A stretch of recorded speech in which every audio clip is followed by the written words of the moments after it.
Hello everyone, स्वागत है आपका यूपीएससी पीसीएस विद एमर में। सबसे पहले आप एक बात बताएंगे कि जो कॉमनवेल्थ जो सुना होगा आपने, कॉमनवेल्थ, तो ये जो वर्ड है काफ़ी परेशान करता है जो न्यू लर्नर्स होते हैं स्टार्टिंग में, न्यू एस्पायरेंट होते हैं उनके लिए। तो ये काफ़ी टाइम तक मुझे भी दिक्कत था कि मेरे को समझ में नहीं आता था कि ये है क्या क्या चीज़। तो मैं उस बारे में बात करूँगा कि ये है क्या कॉमनवेल्थ गेम और इसमें कितने मेंबर्स है और ये जो है इसका जो कैसे इवॉल्व हुआ है और इसमें कितने मेंबर्स और किस तरीके से इसमें जुड़ते हैं और कैसे ये एग्जिट हो जाते हैं। एंड वो मैपिंग से समझेंगे कि जो कौन सी कंट्री किस तरीके से जो है कॉमनवेल्थ में जुड़ा है और जो कॉमनवेल्थ जो ऑर्गेनाइजेशन है किस तरीके से वो वर्क करती है।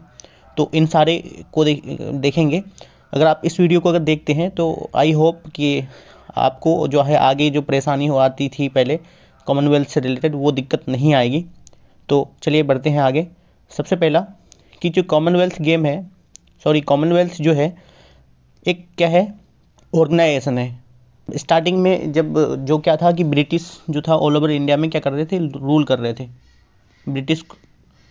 तो इनको जो 20th सेंचुरी था यानी 20वीं सदी जो था, तभी क्या हुआ कि हर एक जो कॉलोनी था जो उसका जो उपनिवेश था तो धीरे धीरे क्या वो आज़ाद होना चाहता था, क्योंकि इन लोगों का क्या था कि काफ़ी सप्रेस्ड वाला नेचर था कि बहुत ज़्यादा लोगों को परेशान करते थे और वहाँ के बहुत ज़्यादा एक्सप्लॉइट करते थे।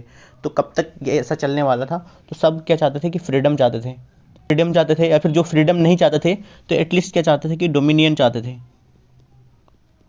डोमिनियन में ये होता है कि जो है जो स्टेट है जो कंट्री है उसमें क्या होगा वो खुद ही गवर्न करेगा, हर एक तरीके का शासन वो उसका खुद का होगा। लेकिन जो इसका जो हेड ऑफ स्टेट होगा, हेड ऑफ स्टेट होगा वो क्या होगा, जो यूके यानी यूनाइटेड किंगडम या फिर ब्रिटेन का जो है राजा क्वीन या फिर किंग जो है उस वो होगा उसका क्या डोमिनियन में हेड ऑफ स्टेट होगा। तो उसी तरीके से 1920 या फिर 26 के आसपास अलग अलग मीटिंग्स होने लगी कि जो ब्रिटेन में कि हम जो है धीरे धीरे जो कंट्रीज है वो कॉलोनी जो है हमसे बाहर हो जाएंगे, तो हम उन्हें एक ऐसे ऑर्गेनाइजेशन में या फिर किसी भी तरीके से बांध के रखें, क्योंकि पॉलिटिकल कंट्रोल उनका पहले था जब वो रूल कर रहे थे। क्या था? पॉलिटिकल कंट्रोल था। लेकिन अब क्या है कि पॉलिटिकल कंट्रोल तो नहीं होगा, लेकिन जो जितने दिनों तक उन्होंने क्या किया वहाँ पर रूल किया, शासन किया, तो एक क्या था कि कल्चरल क्या हो गया, कल्चरल टाई हो गया, टाई अप हो गया। तो मतलब बहुत ज़्यादा क्या हो गया कि घुल मिल गए। और वो चाहते थे कि कोई भी देश चाहता है कि एक दूसरे के साथ अच्छा रिलेशन हो, क्योंकि वो इंटेलेक्चुअल लोग थे तो उन्हें ये चीज़ें समझ में आ रहा था क्योंकि जो ये देश है एक टाइम पे अच्छे इवॉल्व करेंगे और इनके साथ संबंध रखना अच्छा है। तो उन्होंने एक ऐसे ऑर्गेनाइजेशन बनाया जिसका नाम दिया गया कॉमनवेल्थ या फिर Commonwealth nation of Britain, Commonwealth nation of Britain या फिर कॉमनवेल्थ सीधा कहा गया। तो इनको हिंदी में कहते हैं राष्ट्रमंडल देश, से देश कहते हैं, ठीक है, राष्ट्रमंडल देश। तो ये बेसिकली क्या था कि जो स्टार्टिंग में जो था जो पूरा क्या था ब्रिटिश कॉलोनीज थे, ठीक। तो आप अभी जो है आप ये मानेंगे अभी अभी भी कि मोस्टली जो है क्या है ब्रिटेन के क्या है, ब्रिटेन के कॉलोनीज है ये, किसमें, कॉमनवेल्थ नेशन में मोस्टली क्या है ब्रिटेन के कॉलोनीज है। लेकिन ऐसा नहीं है कि ब्रिटेन के कॉलोनीज के अलावा जो देश है वो मेंबर नहीं है। बहुत सारे देश ऐसे हैं जो इनकी कॉलोनी नहीं रहे लेकिन अभी क्या है कॉमनवेल्थ नेशन के मेंबर हैं। तो आप ये कह सकते हैं कि जितने भी मेंबर है वो क्या है इंडिपेंडेंट सॉवरेन स्टेट है, क्योंकि जो डोमिनियन भी है तो उसमें क्या है वो इंडिपेंडेंट है। लेकिन क्या है डोमिनियन वाले में हेड ऑफ स्टेट क्या है, ब्रिटेन का जो किंग या क्वीन है वो है। और इसका जो कॉमनवेल्थ का जो हेडक्वार्टर है, हेडक्वार्टर कहाँ पे है, यूके यूनाइटेड किंगडम लंदन में है। एंड जो रिसेंटली नाउ जो है अभी कितने मेंबर हैं, 56 मेंबर हैं किसके, कॉमनवेल्थ नेशन के। लेकिन अभी जो दो देश ज्वाइन किया, पहले क्या था 54 मेंबर था 2020 के करीब, 20-21 के करीब। लेकिन अभी क्या दो देश ज्वाइन किया जो फ्रेंच कॉलोनी थे, कौन, एक है टोगो एंड गैबोन। मतलब टोगो एंड गैबन वो दो देश है जो अभी लेटेस्ट जो न्यूएस्ट मेंबर है वो जो उन्होंने ज्वाइन किया। तो आपको पूछेगा 55th या फिर 56 जो मेंबर हैं कौन से मेंबर है, तो टोगो या बेनिन में से ऑप्शन होगा तो आप लगा सकते हैं। तो अभी क्या हो गया कि 56 मेंबर है कहाँ पे, कॉमनवेल्थ नेशन में। और जो या फिर इनको बोला जाता है कि अब ये क्या हो गया, इंटर गवर्नमेंटल ऑर्गेनाइजेशन। ये जितने भी देश में मेंबर जो है वहाँ पे ऐसे वर्क करती है जैसे कि ये इंटर गवर्नमेंटल ऑर्गेनाइजेशन से ऐसा बिहेव करता है, और इन लोगों के सर्व सहमति से कोई भी डिसीजन होता है जितने भी मेंबर्स हैं। और जो इनका सबका जो हेड माना गया, कौन है हेड, जो वहाँ का जो मोनार्क है, मोनार्क कौन है, वहाँ का जो क्वीन या फिर किंग जो है, अभी कौन है, किंग चार्ल्स 3 अभी वहाँ का क्या है, किंग है। तो ये हो गए इंट्रोडक्शन। तो एक बार रिकॉल करते हैं कि कॉमनवेल्थ में कितने मेंबर हैं, अभी 56। और जो सबसे लास्ट में जो ज्वाइन किया किसने, टोगो और गैबोन। ये कहाँ की कॉलोनी थी, ये आप फ्रेंच की कॉलोनी है, लेकिन अफ्रीकन कंट्री है, हेडक्वार्टर कहाँ है, हेडक्वार्टर है लंदन यूके में। और एक चीज़ काफ़ी इंटरेस्टिंग है कि ये जो ऑर्गेनाइजेशन है यहाँ पे कोई कंपलसरी नहीं है था कि आप इसको ज्वाइन करेंगे ही। यहाँ पे क्या था, वॉलंटरीली था, क्या आप ज्वाइन कर भी सकते हैं या फिर नहीं भी कर सकते हैं। इसलिए बोला गया कि वॉलंटरी एसोसिएशन है ये। जैसे कि इंडिया जब इंडिपेंडेंट हुआ 1947 में, तो देश सबसे सामने ये सवाल था कि इंडिया कॉमनवेल्थ नेशन का पार्ट रहेगा या फिर नहीं रहेगा, क्योंकि देखा था कि काफ़ी एक्सप्लॉइट कर चुके थे। लेकिन बहुत लोगों का मानना था कि हमें ज्वाइन नहीं करेंगे। लेकिन लास्ट में क्या हुआ कि जो हमारे जो पीएम थे, कौन थे, जवाहरलाल नेहरू, तो उन्होंने डिसाइड किया कि नहीं, हमें एक टाई अप रखना चाहिए, क्योंकि वो उससे क्या होता है कि अगर हम उसके मेंबर बन भी जाते हैं तो क्या है, वो वॉलंटरी है, हम जब चाहेंगे छोड़ सकते हैं, लेकिन हमारे सॉवरेनिटी पे कोई इफेक्ट नहीं पड़ने वाला। अगर ऐसा होता कि जो पहले जैसे कंट्रोल था ब्रिटेन का, अगर वैसा होता तो उस पर ज्वाइन नहीं करते। तो 1947 में ही क्या किया गया, इंडिया भी 1947 में, इंडिया जो है इंडिपेंडेंस के बाद 1947 में ही क्या कर लिया, कॉमनवेल्थ नेशन को ज्वाइन कर लिया। तो ये डेट एक बार आप वेरीफाई कर लेंगे, क्योंकि मेरे को बहुत सारे जगह में थोड़ा डिफरेंट मिला, लेकिन मैक्सिमम जगह में 1947 ही मिला कि इंडिया जो है कॉमनवेल्थ नेशन का पार्ट बना 1947 में।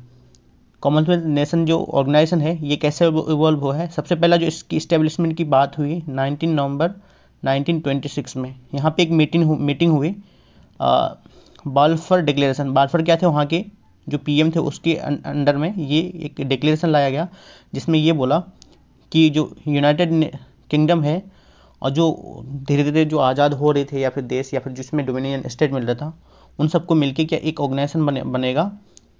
तो उन्हीं को कॉमनवेल्थ नेशन का नाम दिया गया। और ये चीज़ आगे जाके और भी क्लियर हो गया जब 28 अप्रैल 1949 को क्या, जब लंदन डिक्लेरेशन आया।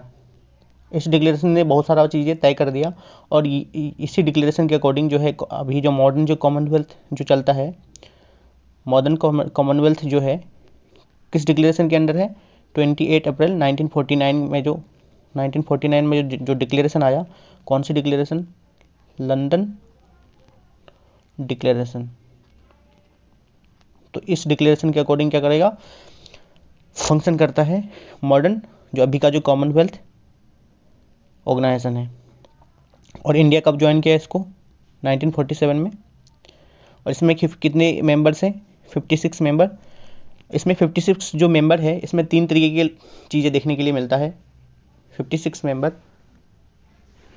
जो है, कुछ ऐसे लोग हैं जो ब्रिटिश जो है ब्रिटेन, उनको अभी भी क्या है, ब्रिटेन के जो मोनार्क हैं उनको अभी भी क्या मानते हैं, हेड मानते हैं, अपना अभी भी हेड मानते हैं ब्रिटेन के मोनार्क को, मतलब हेड ऑफ स्टेट कह सकते हो आप, मानते हैं। तो वो देश क्या कहलाते हैं, वो कॉमनवेल्थ रियाल्म्स कहलाता है। Commonwealth REALMS। कॉमनवेल्थ रियाल्म्स कहलाता है वो देश जिसके क्या हेड ऑफ स्टेट अभी भी क्या है, ब्रिटेन है। जैसे कि आप देखिए ऑस्ट्रेलिया ऐसे कंट्री का उदाहरण है, एंड कनाडा। आप मैप देख लीजिए इसे इसका कि कॉमनवेल्थ रियाल्म्स कौन सी कंट्री है। ये जो आपको दिख रहा होगा, ये जितनी भी कंट्री दिख रही है आपको ग्रीन कलर में, ये सारे ग्रीन कलर में, इंडिया, ये ऑस्ट्रेलिया, ये अफ्रीकन कंट्री यहाँ पे है, गैबोन एंड टोगो, और ये हो गया साउथ अफ्रीका, इंडिया, पाकिस्तान, इधर ये मलेशिया ये वगैरह, और ये कनाडा, ये छोटी छोटी कंट्री दिख रही है। तो ये सारे क्या है, कॉमनवेल्थ का पार्ट है। तो ये आपको मैप से समझ में आ रहा होगा कि इसमें ऐसा नहीं है कि सिर्फ जो एशिया से ही है, एशिया भी है कॉन्टिनेंट से, अफ्रीका से भी है, साउथ अमेरिका भी है, नॉर्थ अमेरिका भी है, और यूरोप के भी कुछ कंट्रीज है। एंड जो मैं बता रहा था कि कॉमनवेल्थ रियाल्म्स कौन सी कंट्री है, ये जो कंट्री आपको दिख रही है ब्लू कलर में, ये है क्या, अभी भी इनकी क्या है, हेड ऑफ स्टेट कौन है, हेड ऑफ स्टेट ब्रिटेन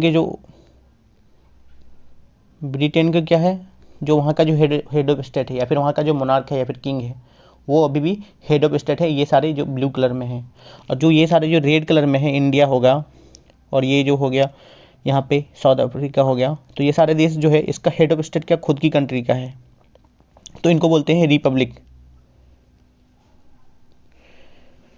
तो यही सारे चीज़ बता रहा था कि 56 जो कंट्रीज है उनमें से 3 तरीके के कैटेगरी के लोग हैं, कंट्रीज है। पहला कि कॉमनवेल्थ रियाल्म्स, दूसरा रिपब्लिक, एंड थर्ड कि डिफरेंट मोनार्क। कुछ कंट्री ऐसे भी है इनमें से जो खुद का मोनार्क जो है वहाँ का राजतंत्र चल रहा है। तो कॉमनवेल्थ जो रियाल्म्स थे, जो अभी भी हेड ऑफ स्टेट मानते हैं ब्रिटेन को, 15 कंट्री ऐसा है, रेड कलर जो ब्लू कलर में दिखाया था मैंने, और जो 36 कंट्री है रिपब्लिक। रिपब्लिक में ये होता है कि जो कोई कंट्री है सोवरियन है, इंडिपेंडेंट है, उसमें क्या है, हेड ऑफ स्टेट जो है, हेड ऑफ स्टेट क्या होगा, खुद के कंट्री का लोग होगा, या फिर वो क्या होगा, चुने जाएगा, वो क्या होगा, इलेक्टेड आएगा। इलेक्टेड जो आएगा तो उसको वो क्या बोलते हैं कि वहाँ का हेड ऑफ स्टेट इलेक्टेड है, तो उसको रिपब्लिक बोलते हैं। तो रिपब्लिक एज कितनी कंट्री है, 36 लोग, 36 कंट्री क्या है, रिपब्लिक है। एंड 5 कंट्री है जिसमें मोनार्क है, और 15 कंट्री है जिसमें कॉमनवेल्थ रियाल्म्स है। तो ये सारे हो गए, मतलब टोटल आप जोड़ोगे तो 56 हो गए, और 2 नई कंट्री, गैबोन और टोगो जो फ्रेंच कॉलोनी था।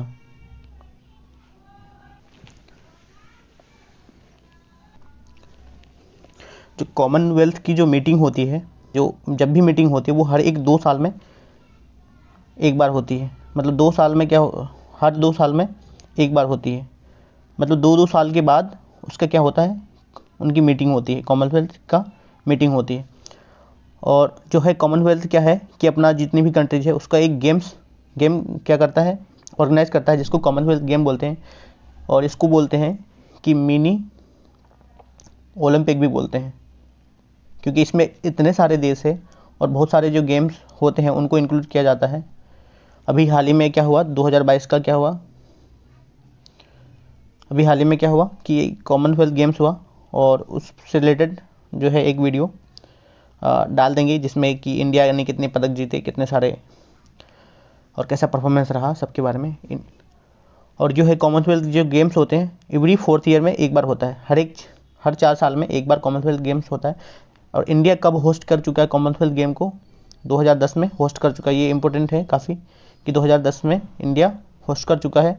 और ये कॉमनवेल्थ गेम जो है 2018 में ऑस्ट्रेलिया में हुआ, ऑस्ट्रेलिया के कहाँ, गोल्ड कोस्ट में, ऑस्ट्रेलिया के गोल्ड कोस्ट में हुआ। और 2022 में बर्मिंघम में हुआ, जबकि 2026 में ये ऑस्ट्रेलिया में हुआ।